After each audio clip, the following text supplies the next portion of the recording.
बिस्मिल्लाहिर्रहमानिर्रहीम। अस्सलाम वालेकुम दोस्तों। आज मैं सल्लल्लाहु ताला अला हबीबी मोहम्मद वसल्लम आज मैं आपको नज़ले वाली खांसी के बारे में बताऊंगा, उसका टोटका। ये आप नोट भी करते रहें कि पहला टोटका है कि नज़ले वाली खांसी के लिए शहद में हल्दी का सफ़ूफ मिलाकर खिलाएं। दोबारा बता देता हूँ कि नज़ले वाली खांसी के लिए शहद में हल्दी का सफ़ूफ मिलाकर खिलाएं, इंशाल्लाह फ़ाका होगा।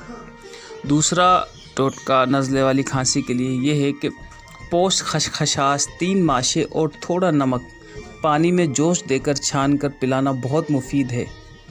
पोस्त खसखसास 3 माशे और थोड़ा नमक पानी में जोश देकर छान कर पिलाना बहुत मुफीद है। अपना बहुत सारा ख्याल रखिएगा। प्लीज़ मेरे चैनल को सब्सक्राइब करें, दोस्तों को भी शेयर करें। अस्सलाम वालेकुम।